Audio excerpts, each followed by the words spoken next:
Coming up on Mountain News this morning, a new business comes to one eastern Kentucky city, bringing jobs to folks in our region. And as the Christmas season approaches, schools in our region ask for donations in order to give kids a jolly holiday. Dedicated to eastern and southern Kentucky, this is WYMT Mountain News this morning.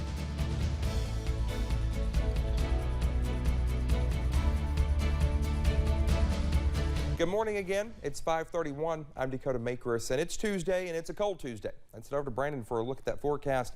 Brandon, can you make it warm up just a smidge? I mean, well, not right now, I guess, because it is kind of cold, but, you know, and it is still dark outside. So, I can cut the heat on for you. No, yeah, but it's just really cold outside. So, yes. But you know, like I said, started my car. That was toasty this morning. I need to invest in a garage or something. So, yeah, I mean, here's the thing: huge range this morning. Yeah. I mean, we were in the low 30s there for a little while in Jonesville. Temperatures starting to go up to 50 in Jackson. So that's a 20-degree swing right there. So. It's just all over the place this morning. Let's take a look at our camera network. We'll start with Corbin along I-75 first this morning.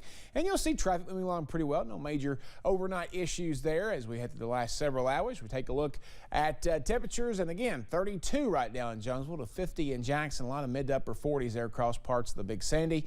And down in the Cumberland Valley, we're in the low to mid 30s. So just be aware of that. Temperatures actually already starting to go up. But of course, daylight doesn't happen here for another about an hour and a half. Actually, about an hour and a half. Yeah, about an hour and a half or so.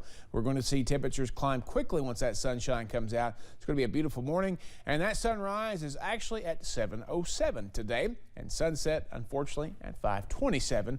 But regardless, between now and then, it will get to 73 degrees at least today. Maybe a little bit warmer in spots. Dakota? All right, Brendan, thank you. And tragic set of circumstances likely played a role in the death of a Scott County woman. Sheriff's Office officials say Mary Harrelson walked into the woods behind her house Friday night. 2 days went by before anyone knew she was gone. Deputies actually went to her home Sunday night, but not to check on her. And that's when they unexpectedly found out she was missing, but it was already too late. Deputies say she had called her wife for help Friday night, saying she had hurt her ankle and was lost. She was seen on a trail camera following her dog into the woods. When the helicopter flew over, they identified the dog, and the dog didn't really move until somebody actually came up. So we didn't really know the status of the dog until we actually put people there. But the dog was laying with her the whole time. The Scott County coroner says after an autopsy is done this morning, they will be able to officially confirm if the body found was Harrelson's. Well, we're learning more information about a police chase that started in Monticello. Police say they were called about two men lying in a field near a Wendy's in Monticello, and they say one of those men jumped in a cruiser and took off. They say the other man, Austin Coffey, was wanted and fought with officers while Chase Jackson stole the cruiser. Police eventually tracked him down at a Shell station in Lexington.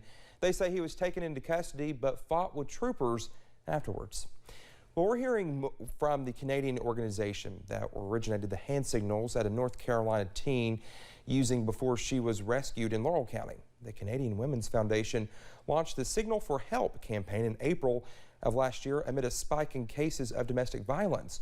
They were hopeful the campaign would be successful, and in the days since our story first aired, the interest and education behind the signals has surged.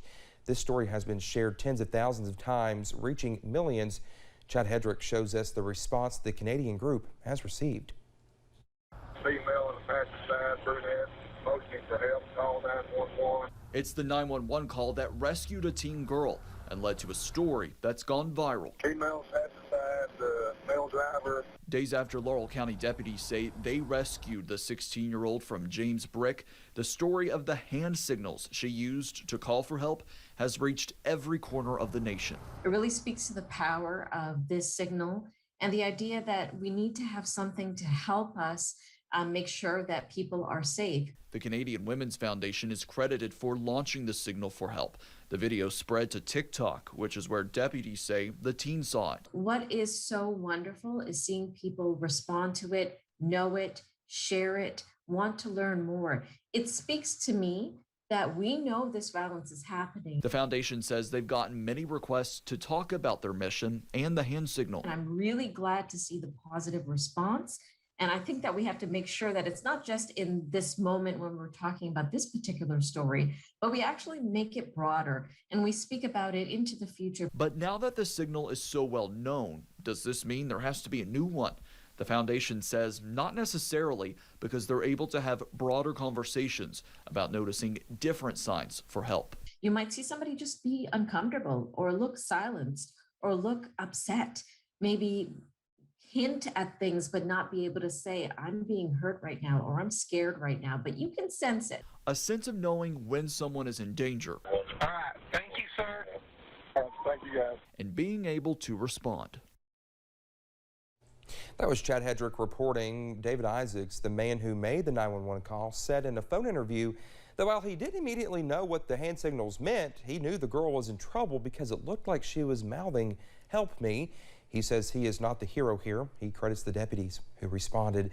The Canadian Women's Foundation is working on a signal response action guide for later this month with examples of signs and signals. Well, owners with Pig and a Poke are planning to rebuild after a fire destroyed their kitchen in Prestonsburg. The fire happened early Monday morning. Crews tell us it took about 30 minutes for them to control the fire. Co-owner Rick Hughes says he is thankful no one was inside, and now it is time to move forward and bring a staple back to Floyd County. We'll be back, but we're going to be back, I like to say better than ever. Looking forward to getting back. I've already talked to the landlord and told him, I said, we just need to get started and see what we can do. Pig and a Poke has other locations in Pikeville, Paintsville, and Heidemann. Well, 3 Hazard High School employees will have to attend training at their own expense in a wake of a homecoming assembly 2 weeks ago, where boys dressed in women's lingerie and appeared to be giving school administrator lap dances. The Lexington Herald Leader reports in a letter to Principal Happy Mabolini and staff members Larry Thacker and Joshua Hurt, the district says they exhibited, quote, poor professional judgment by allowing a student-led skit to reach an inappropriate level, end quote. Superintendent Sandra Combs says these actions put the school district in a situation of legal liability and in a poor light as the story gained national attention, and that any future similar incidents could result in more disciplinary action, which includes employees being fired. Well, the city of Pikeville is welcoming a new business to its industrial park, a tenant focused on tanks, and officials are excited about its potential. Our buddy Forbes has more about Appalachian Tank Incorporated.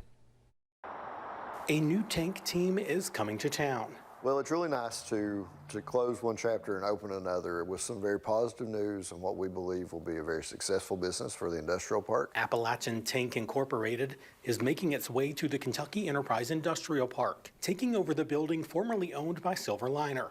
And they asked what needed to be done to help him get here because he really liked Pikeville and Eastern Kentucky. Officials say Tony Roberts with Platinum Tank Group out of Canada reached out to the city upon news of Silverliner's bankruptcy, hoping to fit his business into the space already carved out. So the building is already kind of set up for another tank manufacturer, so it's a good fit for App Tank to be going in there, so there's not a lot of retrofitting that has to be done and things of that nature.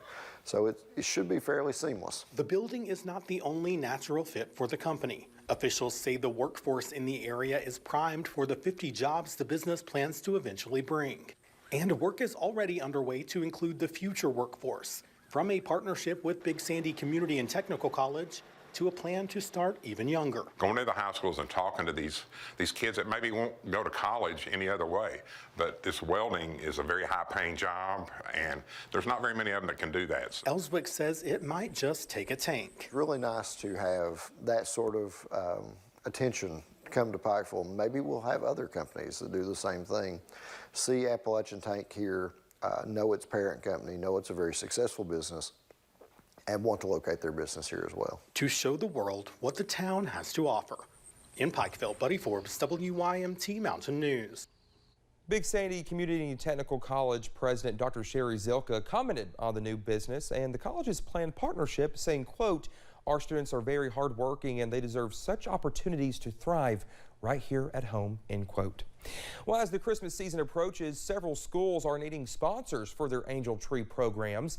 Corbin Independent Schools are among those needing sponsors this year. Although sponsors have the opportunity to help children of all ages, it is important to remember the middle school and high school age children who are enrolled in the Angel Tree program as well. Just because they're not little, just because they're in middle school or in high school, doesn't mean they're not as excited about Christmas.